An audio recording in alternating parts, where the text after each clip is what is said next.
ஒலிபெருக்கி நேயர்கள் அனைவருக்கும் அன்பு வணக்கம். இந்த நிகழ்ச்சியை நம்ம பார்க்க போகிறது மாரி செல்வராஜ் இயக்கத்தில் வெளிவந்திருக்கிற பைசன் காலமாடான்.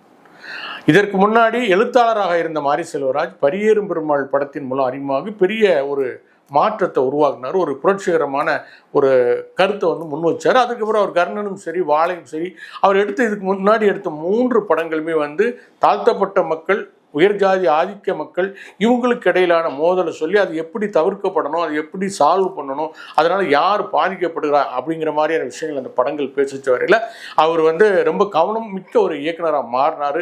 அதுவும் குறிப்பாக தலித் இலக்கியம் மாதிரி தலித் சினிமாவில் முன்னோடியாகவும் அவர் இன்னைய வரைக்கும் இருந்துகிட்டு இருக்காரு. ஆனால் என்னன்னா இந்த படத்தை பொறுத்த வரைக்கும் அவர் கருத்தியல் ரீதியாக ஒரு மாற்றத்தை கொடுத்துருக்காரு, அதாவது சறுக்கி இருக்கார் அப்படிங்கிறத தெளிவாக சொல்லலாம்.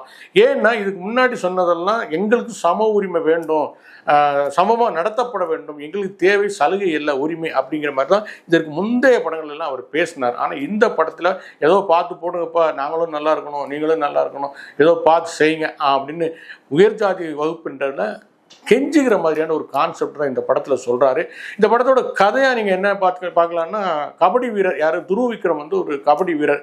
கபடியில் நிறையா சாதிக்கணுங்கிற ஆசை அவருக்கு நிறையா இருக்குது. ஆனால் அதுக்கு இந்த ஜாதி மோதல்கள் தடையாக இருக்குது. அதாவது உயர் ஜாதி தாதாவுக்கும் தாழ்த்தப்பட்ட ஜாதி பிரதிநிதியாக கருதப்படுகிற தாதாவுக்கும் கிடைக்கிற நடையில் மோதல் ஒரு பெரிய தடையாக இருக்குது. காரணம் என்னன்னா, இந்த மோதல்களுக்கு அவர்கள் அடியாட்களை உருவாக்குவது கபடி விளையாட்டு மூலமாக தான். அதனால தான் அவர் தந்தை பசுபதி அவரை நீ கபடி விளையாட வேண்டாம், கபடியே உனக்கு வேண்டாம், படித்து ஏதாவது ஒரு வேலையை தேடு அப்படிங்கிற மாதிரி அவர் சொல்கிறதுனால அது அவருக்கு தடையாக இருக்குது. இந்த ஜாதி மோதல், தாதாக்களின் மோதல், இது எல்லாம் தாண்டி எப்படி கபடியில் அவர் ஒரு உயர்ந்த நிலையை தொடுகிறார் அப்படிங்கிறத பற்றி தான் இந்த படம் பேசுது. இது கணேஷ்ங்கிற ஒரு கபடி வீரருடைய வாழ்க்கையை தழுவி இந்த படத்தை அவர் உருவாக்கியிருக்காரு. இப்போ ஒரு திரைப்படமாக பார்த்தீங்கன்னா இது பிரமாதமான படம், நல்ல ஒரு காட்சி அனுபவத்தை தருகிற ஒரு திரைப்படத்துக்கான அழகான திரைக்கதை, அழகான இசை, அழகான ஒளிப்பதுன்னு எல்லாமே பிரமாதமாக அமைஞ்சிருக்கு. ஆனால் இந்த படம் சொல்லுகிற கருத்தாக்கம், கருத்தியல் தான் எனக்கு உடன்பாடு இல்லை. காரணம் என்னன்னா, ஜாதிய மோதல்கள் என்பது தென் மாவட்டங்களில் நடக்கிறதுக்கு காரணமே என்னன்னா, ஜாதி தாதாக்கள் தான்.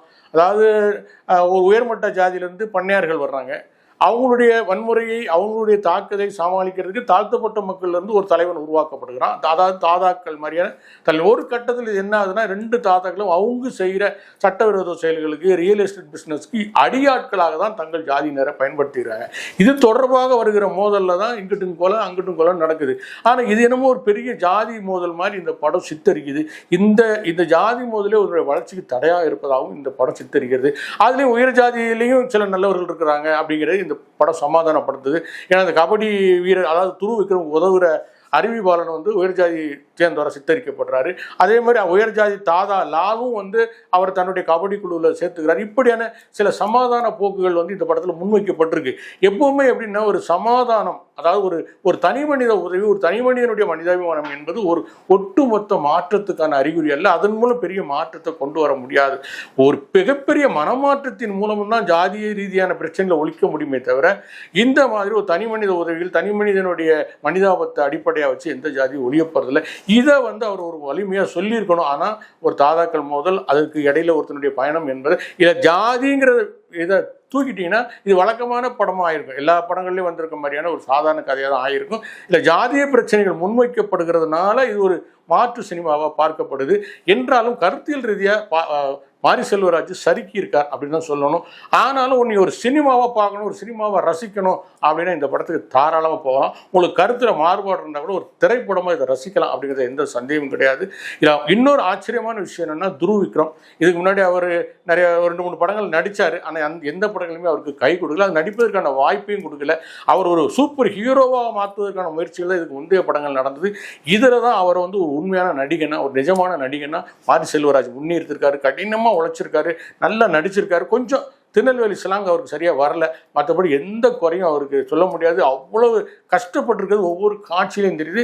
இனி வருங்காலங்களில் துருவ விக்ரமுக்கு ஒரு நல்ல எதிர்காலம் இருக்குது. ஒரு நல்ல திறமையான நடிகை, தந்தையை போல ஒரு திறமையான நடிகை அவர் வருவார் அப்படிங்கிறதுல எந்த சந்தேகம் கிடையாது. நிவாஸ் கே பிரசன்னாவனுடைய இசை படம் ஃபுல்லாக நல்லா இருக்கு, பாடல்களும் நல்லா இருக்குது. எழிலரசு அப்படியே திருநெல்வேலியோட அழகை அப்படியே கண்ணு முன்னாடி கொண்டு வந்து நிறுத்துறாரு. இப்படி எல்லா விதங்களையும் ஒரு திரைப்படமாக ஜெயிச்ச படம், ஆனால் ஒரு கருத்தியல் ரீதியான பின்னடைவை சந்தித்திருக்கிறது. இந்த படத்துக்கு ஒலிபெருக்கியோட நட்சத்திர மதிப்பீடு 2.5. நன்றி நேயர்களே. உண்மை பேசுவோம், அதை உறக்க பேசுவோம். இந்த நிகழ்ச்சி உங்களுக்கு பிடிச்சிருந்தா லைக் பண்ணுங்க, ஷேர் பண்ணுங்க, சப்ஸ்கிரைப் பண்ணுங்க. நன்றி, வணக்கம்.